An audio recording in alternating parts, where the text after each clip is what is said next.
FIFA ലോകകപ്പ് 2026 round of 32 പോരാട്ടത്തിൽ European ചാമ്പ്യന്മാരായ സ്പെയിൻ തങ്ങളുടെ ക്ലാസ് ഒരിക്കൽ കൂടി ലോകത്തിന് മുന്നിൽ തെളിയിച്ചു. ശക്തരായ ഓസ്ട്രിയയെ എതിരില്ലാത്ത 3 ഗോളുകൾക്ക് തകർത്താണ് സ്പെയിൻ പ്രീ ക്വാർട്ടറിലേക്ക് ആത്മവിശ്വാസത്തോടെ മുന്നേറിയത്. ആദ്യ വിസിൽ മുതൽ അവസാന വിസിൽ വരെ പന്ത് കൈവശം വെച്ച് ആക്രമണം തുടർന്ന സ്പെയിൻ പാസിങ്ങിലും പൊസിഷണൽ ഫുട്ബോളിലും എതിരാളികളെ പൂർണ്ണമായും നിഷ്പ്രഭരാക്കി. സ്പെയിൻ ടീമിൻ്റെ മറ്റൊരു ആധിപത്യമായ പ്രകടനമായിരുന്നു ഇത്. മത്സരത്തിൻ്റെ തുടക്കത്തിൽ തന്നെ സ്പെയിൻ ആക്രമണം ശക്തമാക്കി. ലിയമാലും നിക്കോ വില്യംസും വിങ്ങുകളിലൂടെ നിരന്തരം ഭീഷണി ഉയർത്തി. മാർക്ക് കുക്കേറയുടെ ഒരു ഗോൾ ഓഫ് സൈഡിനെ തുടർന്ന് അനുവദിക്കപ്പെട്ടില്ലെങ്കിലും സ്പെയിൻ ആക്രമണം നിർത്തിയില്ല. ഒടുവിൽ ആദ്യ പകുതിയിൽ തന്നെ ഒയാർസാബാൽ ഗോൾ നേടി സ്പെയിനിന് ലീഡ് സമ്മാനിച്ചു. അതിനുശേഷം ഓസ്ട്രിയ തിരിച്ചുവരാൻ ശ്രമിച്ചെങ്കിലും സ്പാനിഷ് മിഡ്ഫീൽഡിൻ്റെ നിയന്ത്രണത്തിന് മുന്നിൽ അവർക്ക് നിരന്തര അവസരങ്ങൾ സൃഷ്ടിക്കാനായില്ല. രണ്ടാം പകുതിയിൽ റൈറ്റ് ബാക്ക് പെഡ്രോ പോറോ തൻ്റെ ആദ്യ അന്താരാഷ്ട്ര ഗോൾ നേടി ലീഡ് ഇരട്ടിയാക്കി. പിന്നീട് വീണ്ടും ഒയാർസാബാൽ വലകുലുക്കി തൻ്റെ ഇരട്ട ഗോൾ പൂർത്തിയാക്കി സ്പെയിനിൻ്റെ 3-0 വിജയത്തിന് പകിട്ടേകി. ഈ മത്സരത്തിൽ സ്പെയിനിൻ്റെ ഓരോ നിരയും അസാമാന്യമായിരുന്നു. മിഡ്ഫീൽഡിൽ Pedri, Fabian Ruiz, Martin Zubimendi എന്നിവർ കളിയുടെ നൃത്തം പൂർണ്ണമായും നിയന്ത്രിച്ചു. മുന്നേറ്റ നിരയിൽ ലാമിൻ യമാൽ തൻ്റെ ഡ്രിബ്ലിങ്ങും സൃഷ്ടിപരതയും കൊണ്ട് ഓസ്ട്രിയൻ പ്രതിരോധം നിരന്തര സമ്മർദ്ദത്തിലാക്കി. നിക്കോ വില്യംസിൻ്റെ വേഗതയും ഒയാർസബാലിൻ്റെ മികച്ച ഫിനിഷിങ്ങും സ്പെയിൻ്റെ ആക്രമണത്തെ കൂടുതൽ അപകടകരമാക്കി.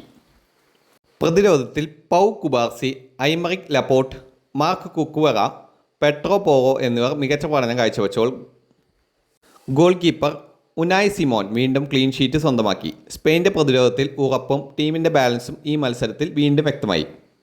ഓസ്ട്രിയയ്ക്ക് വേണ്ടി ഡേവിഡ് അലാബ ഉൾപ്പെടെയുള്ള താരങ്ങൾക്കൊപ്പം പോരാട്ട വീര്യം കാണിക്കാനായെങ്കിലും സ്പെയിൻ്റെ അതിവേഗ പാസിങ്ങും കൃത്യതയുള്ള നീക്കങ്ങളും അവരുടെ എല്ലാ പദ്ധതികളും തകർത്തു.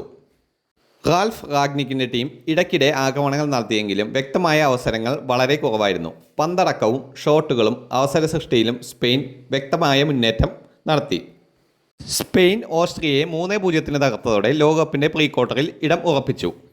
ഇനി സ്പെയിൻ്റെ അടുത്ത മത്സരം വരുന്നത് സാക്ഷാൽ ക്രിസ്ത്യാനോയുടെ പോർച്ചുഗലുമായാണ്. യൂറോപ്യൻ ഫുട്ബോളിലെ 2 വമ്പൻ ശക്തികൾ നേർക്കുനേരെ എത്തുന്ന ഈ പോരാട്ടത്തിൽ യമാൽ, നിക്കോ വില്യംസ്, പെഡ്രി എന്നിവരുടെ യുവത്വവും വേഗതയും സൂപ്പർ താരം ക്രിസ്ത്യാനോയെ പോലെ പോർച്ചുഗലിൻ്റെ അനുഭവസമ്പന്നരായ താരങ്ങളുടെ ഏറ്റുമുട്ടൽ ആരാധകർക്ക് ആവേശവിരുന്നാകും. ഓസ്ട്രിയയ്ക്കെതിരായ ആധിപത്യ വിജയത്തിൻ്റെ ആത്മവിശ്വാസത്തോടെയാണ് സ്പെയിൻ ഇറങ്ങുന്നത്. മറുവശത്ത് ക്രൊയേഷ്യയെ തോൽപ്പിച്ചെത്തുന്ന പോർച്ചുഗലും മികച്ച ഫോമിലാണ്. അതിനാൽ ഈ മത്സരം ഒരു സാധാരണ പ്രീ ക്വാർട്ടർ അല്ല.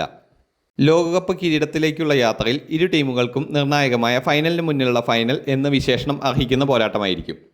സ്പെയിൻ ഈ നിലവാരത്തിലുള്ള പ്രകടനം തുടർന്നാൽ ലോകകപ്പ് കിരീടത്തിനുള്ള ഏറ്റവും വലിയ ഫേവറേറ്റുകളിൽ ഒന്നാണ് സ്പെയിൻ എന്ന് വീണ്ടും അവർ തെളിയിക്കും. ഒയാർസബാലിൻ്റെ ഗോൾ വേട്ടയും യമാലിൻ്റെ മാജിക്കും പെഡ്രിയുടെ നിയന്ത്രണവും സ്പെയിൻ്റെ കരുത്തുറ്റ പ്രതിരോധവും ചേർന്നപ്പോൾ ഈ ടീം ഇനി ആരെയും ഭയപ്പെടുന്നില്ല എന്ന സന്ദേശമാണ് ലോക ഫുട്ബോളിന് നൽകിയിരിക്കുന്നത്. കൂടുതൽ വാർത്തകൾക്കും വിശേഷങ്ങൾക്കുമായി ഈ ചാനൽ ഇപ്പോൾ തന്നെ സബ്സ്ക്രൈബ് ചെയ്യുക.